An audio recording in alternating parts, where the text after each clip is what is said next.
Good morning students. आज हम करने जा रहे हैं एक नया चैप्टर जिसका नाम है बिल्स ऑफ एक्सचेंज। ठीक है, तो सबसे पहले हम जानेंगे इसकी मीनिंग के बारे में। ओके, मीनिंग क्या होता है, बिल्स ऑफ एक्सचेंज होता क्या है, किस तरीके से यूज़ होता है। इसका मीनिंग में हम एक डेफिनेशन लिखते हैं। अ bill of exchange is an instrument in writing containing an unconditional order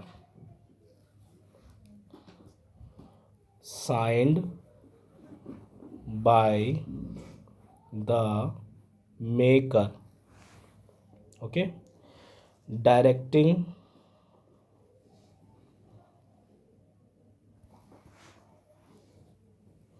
a certain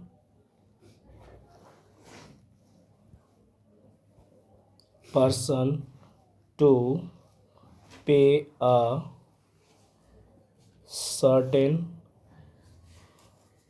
sum of money only to or to the order of a certain person or to the bearer of the instrument। ये हमारी definition है students, meaning है bills of exchange की। अ bill of exchange is an instrument in writing containing N unconditional order signed by the maker. मतलब ये एक आपका ऐसा इंस्ट्रूमेंट होता है जो रिटर्न में होता है, जो अनकंडीशनल होता है और मेकर के द्वारा इसमें साइन किया जाता है।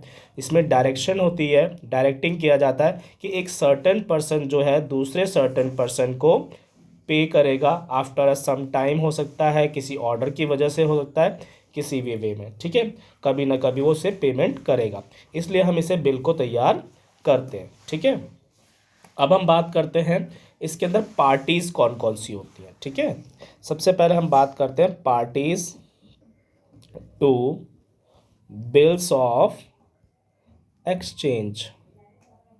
ठीक है, कौन कौन सी पार्टीज़ को इन्वॉल्व किया जाता है, कौन कौन सी पार्टीज़ होती हैं जिनको हमको ध्यान में रखना होता है। तो सबसे पहले आता है हमारे पास ड्रॉअर। क्या आता है स्टूडेंट्स? ड्रॉअर आता है। जो ड्रॉअर होता है उसे हम क्या बोलते हैं? Drawer is the person who makes और writes the bill of exchange. Okay, जो ड्रॉअर होता है वो उसको बनाता है या राइट करता है बिल्स ऑफ एक्सचेंज को। ठीक है, ओके। और दूसरा पार्टी होती है हमारे पास जिसे हम बोलते हैं ड्रॉई। ओके, ड्रॉई जो होता है उसमें कौन होता है? ड्रॉई इज द पर्सन, ठीक है, to whom the bill of exchange is drawn। ठीक है, जिसके लिए हमने ये बिल बनाया है। ठीक है, ये बनाता है फॉर हिज एक्सेप्टेंस। ओके, तो ये कंडीशन हमारे पास होती है। दो पार्टीज हो गई, एक ड्रॉअर जो बनाता है बिल को, ठीक है, और दूसरी पार्टी कौन सी हो गई? जिसके लिए ये बनाया जा रहा है, वो ड्रॉई कहलाता है। ठीक है, तीसरी पार्टी आती है हमारे पास पेई। ठीक है, कौन सी पार्टी आती है स्टूडेंट्स? पेई आती है, जो क्या करता है? पेई जो होता है, पेई इज द पर्सन, ठीक है, पेई is the person named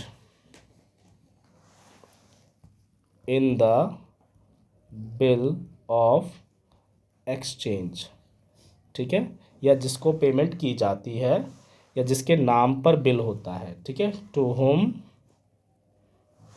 the amount to be paid. Clear है? इतनी हमको चीज़ें पता चल गई हैं। 3 पार्टीज हमारे पास अवेलेबल होती हैं, ठीक है। सॉरी, यहाँ पे हमारे पास 3 पार्टीज के बारे में हमने जाना, एक ड्रॉअर, दूसरा ड्रॉई और तीसरा हमारे पास क्या हो गया, पेई हो गया। अब तीनों पार्टीज ही इन्वॉल्व होंगी इस चैप्टर के अंदर, जो भी चीज़ें होंगी। अब हम जानते हैं टाइप्स ऑफ बिल के बारे में, ठीक है। Types of bills of exchange, कितने टाइप के बिल्स होते हैं हमारे पास, उनके बारे में जानते हैं, ठीक है। तो सबसे पहले आता है हमारे पास ट्रेड बिल, ठीक है। ट्रेड बिल कब बनाया जाता है, जब हम कोई ट्रेड करते हैं और उस टाइम पे हमें जो क्रिएशन होती है बिल की, उसे हम ट्रेड बिल कहते हैं, ठीक है। तो एक तरीके से हम इसको जान सकते हैं, ट्रेड बिल होता है। और दूसरा होता है हमारे पास एकोमोडेशन बिल, एकोमोडेशन बिल, ठीक है।